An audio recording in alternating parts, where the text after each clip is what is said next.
Bonjour à tous, c'est Florian de chez Mantibule. Aujourd'hui, un petit tuto pour bien démarrer avec les coléoptères en utilisant le kit coléoptère de chez Mantibule. Alors, je vais tout vous expliquer pas à pas sur comment bien débuter avec les coléoptères, mais la première étape, c'est ouvrir votre kit que vous venez de recevoir. Donc, on ouvre le kit. Dans ce kit, on va trouver plusieurs éléments. On va trouver un gros sachet de substrat qui va être notre point principal avec les coléoptères, car c'est là-dedans que les larves vont vivre, se développer et surtout se nourrir. À côté de ça, on va trouver des Beetle Jelly, qui va être l'alimentation principale des adultes, en complément des fruits bien mûrs. On va trouver aussi notre boîte, la boîte en elle-même, qui va servir de boîte d'élevage pour les larves et pour les adultes, ainsi qu'un couvercle personnalisé et découpé, juste ici, qui laisse passer l'air. Alors, on a aussi de côté nos larves, qu'on regardera un petit peu plus tard. Pour l'instant, on va préparer le substrat pour les coléoptères. On va mettre ceci de côté. Pour préparer le substrat pour les coléoptères, c'est très simple. Il nous suffit de récupérer un grand récipient en plastique. Dans ce récipient en plastique, on va déverser l'intégralité du sachet de substrat. On va le vider de manière à l'humidifier. L'humidité, c'est très important chez les coléos, mais ce qui est important, c'est de respecter un bon taux d'humidité. Il faut que ce soit ni trop sec, ni trop humide. Et pour ça, il y a des astuces, surtout une astuce que je vais vous partager tout de suite. Donc, j'ai été récupérer une bouteille d'eau qui va me permettre d'humidifier mon substrat. Alors, on va y aller doucement, on va pas mettre trop d'eau, parce que une fois qu'on a mis trop d'eau, c'est très compliqué de le diluer avec du substrat plus sec, tout simplement. C'est beaucoup plus difficile de sécher le substrat que de l'humidifier. Donc on y va, on mélange bien. Le but, c'est que ça soit mélangé de façon homogène pour que l'humidité soit bien répartie dans tout le substrat. Donc on y va avec l'huile de coude, on mélange bien tout ça. Notre repère, il est très simple. Déjà, il faut que le substrat il soit bien meuble, qu'on puisse s'effrite bien dans nos mains. Et après, la deuxième astuce, c'est de le prendre dans ses mains et de le presser. En le pressant comme ça, quand on le relâche, il faut que ça fasse une boule qui se délite au bout de quelques instants. Donc là, notre substrat, il est presque prêt. Moi, j'ai l'habitude avec la quantité d'eau pour mettre, et puis j'avais pas forcément envie que vous me voyiez mettre de l'eau pendant 20 minutes. Chez vous, surtout, prenez votre temps. Mettez de l'eau au fur et à mesure pour ne pas risquer que ça soit trop humide. Si le substrat est trop humide, ça peut être dangereux pour les larves. Donc on va vraiment chercher un substrat légèrement humide. Et surtout très homogène. Ici, je me rends compte qu'en dessous, là, c'est un peu plus sec que le reste du substrat. Donc je vais bien mélanger. On va refaire notre test. On forme une boule, on l'ouvre, ça forme une boule et ça se délite facilement. Donc, notre substrat, il est bon. Si la boule, elle reste trop compacte ou qu'il y a de l'eau qui sort, c'est que c'est trop tard. C'est qu'il y a trop d'eau. Donc ici, vous pouvez apercevoir dans le substrat, le substrat, il est composé surtout de feuilles broyées et d'un petit peu de bois mort. Vous pouvez apercevoir ici dans le substrat des petites branches mortes. C'est pas du tout problématique pour les larves. Il faut savoir qu'ici, je vous fais un exemple avec notre substrat basique. Donc c'est le substrat qui est pas cher.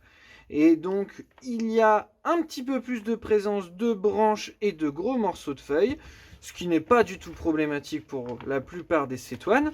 Si vous voulez un substrat qui soit plus fin sans la présence de branches, il faudra partir sur notre gamme premium qui, elle, est tamisée beaucoup plus finement pour que ça soit un petit peu plus assimilable pour les larves, surtout pour les larves un petit peu plus complexes. Quand on débute, un substrat comme ça fonctionne très bien. On vous fera un tuto dans pas longtemps sur comment faire votre propre substrat chez vous. Maintenant que le substrat pour les larves est prêt, on va pouvoir passer à l'étape suivante. L'étape suivante, elle est très simple. C'est de verser tout ce substrat dans notre boîte d'élevage, tout simplement. Donc on y va. On y va généreusement. On remplit la boîte. On n'hésite pas à tasser un petit peu, même si on n'a pas besoin de tasser très fort. S'il y a des gros morceaux de bois, on peut les enlever. Mais globalement, ça n'embêtera pas les scarabées. Hop là. On va finir de vider notre boîte. Juste ici comme ça. Hop là. Ça, on peut mettre de côté. Et c'est tout bon. Nous voilà avec notre boîte. Alors, si vous partez sur des scarabées adultes, dans ce cas-là, on pourra partir sur la dernière partie du tutoriel qui est pour l'élevage des scarabées adultes. Pour l'instant, on va rester sur la partie larve. La plupart du temps, quand vous commencez avec les scarabées, vous commencerez avec des larves. Donc là, ici, on vous a fait un exemple. Si vous avez commandé des larves, vous allez vous retrouver avec une barquette comme ça qui contient du substrat ainsi que des larves. Et voilà. Ici, on a une petite larve de scarabée, de coléoptère. Et donc dans cette boîte, on a mis à peu près une dizaine de larves. En fonction de l'espèce, il faudra bien vérifier la fiche d'élevage pour voir quelle contenance a besoin les larves en question. Savoir qu'ici on est sur une petite espèce, donc notre boîte suffira très amplement. La plupart des larves ne sont pas cannibales entre elles, on peut les élever ensemble. Attention tout de même pour certaines espèces qui vont se dévorer ensemble dans les premiers stades. Donc toujours bien vérifier la fiche d'élevage avant de se lancer là-dedans. Nos larves sont mises en place dans la boîte. Il n'y a plus qu'à faire quelque chose. C'est attendre, c'est la patience. C'est la plus grande qualité qu'il faut avoir quand on élève des larves de coléoptères. Donc dans ce cas-là, on va fermer la boîte et on va prendre notre temps, on va attendre que les larves se développent. Au bout d'un certain temps, on va pouvoir fouiller le substrat pour d'abord surveiller nos larves. Il est conseillé de le faire régulièrement. On va surveiller si tout le monde va bien. Là, je viens de les mettre dedans, donc bon, je pense que tout le monde va bien. On va regarder leur état, on va regarder leur taille.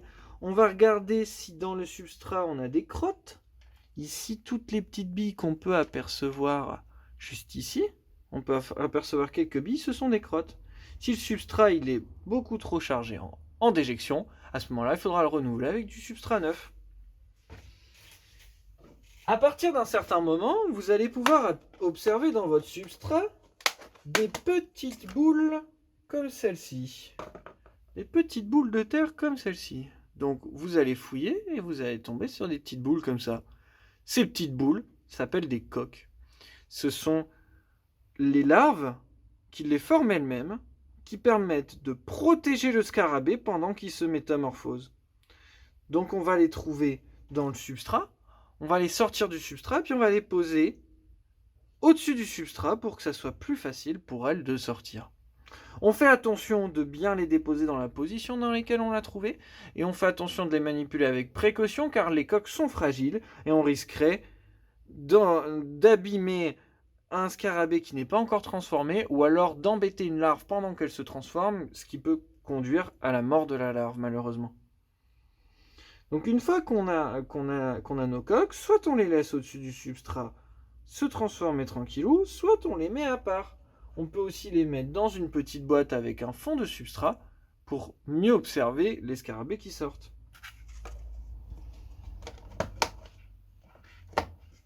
Admettons, nous sommes quelques mois plus tard et vous remarquez que une de vos coques est cassée. Et qu'est-ce que vous observez sur les coques qui sont cassées? Des scarabées qui viennent tout juste de naître, comme ceci. Donc, j'ai un petit peu triché, parce que les larves que je vous ai montrées, ce sont les larves de Pachnoda. Ici, on est sur un scarabée qui s'appelle Eudicella ornimani. Donc, c'était pour vous montrer la beauté des scarabées adultes. Il existe une diversité qui est assez passionnante, de couleurs et de formes et de tailles. Donc là, ici, on est sur une petite cétoine africaine, qui est très jolie, qui est très facile à élever. Et donc, dans ce cas-là, à partir du moment où ils seront adultes, on leur disposera toujours du substrat en profondeur suffisante pour que les femelles puissent pondre leurs œufs. Et comme nourriture, on leur disposera des fruits mûrs, donc souvent de la banane ou de la poire ou un autre fruit très mou, car les scarabées n'ont pas la possibilité de mâcher. Ils utilisent des petits pinceaux pour ramener la nourriture à leur bouche. Nous, ce qu'on va utiliser, ce sont des beetle jelly, qui sont des gelées de fruits. C'est une nourriture artificielle pour scarabées qui est faite à base de jus de fruits gélifiés, tout simplement. On peut les utiliser directement comme ça ou les couper en deux. Si on les coupe en deux, on utilise un cutter. Et surtout, on demande l'aide des parents ou un adulte à côté de nous pour le faire quand on est jeune, parce que ça peut être très dangereux. Donc on va tout doucement couper la beetle jelly en deux. Ça va nous permettre de les nourrir plus facilement et surtout qu'ils aient accès à la nourriture en fait. Parce que quand on laisse la beetle jelly en entière, à des moments, ils ont un petit peu de mal pour aller chercher tout au fond. Et ils ont tendance à gâcher. Donc hop, on va la couper en deux. Hop là. Et on va leur donner dans leur boîte. Les scarabées, naturellement, vont aller dévorer cette beetle jelly. Hop là. Ici, je force un petit peu le trait pour vous montrer. Et là, on a un beau petit couple de dicella. Une femelle et un mâle. Et une autre femelle à côté. Et voilà, on a fait le tour, très brièvement, de l'élevage des coléoptères. Il faut savoir qu'en fonction des espèces et en fonction de la température de développement, le cycle va être plus ou moins long. Là, ici, on est sur une espèce qui se développe en 4 à 6 mois, mais il y a des espèces qui peuvent aller jusqu'à 1 ou 2 ans entre l'œuf et le scarabée. En attendant, moi, je vais les laisser tranquilles dans leur petit kit. Je vais vous remercier de m'avoir suivi jusqu'à la fin de cette vidéo. Vous pouvez retrouver notre kit coléoptère tout seul ou avec les larves de coléoptère directement sur le site mantibule.fr. Et suivez-nous sur les réseaux sociaux, Facebook, Instagram, YouTube, pour ne rien louper de notre actualité. Et je vous laisse avec nos petits scarabées qui sont en train de manger. À bientôt!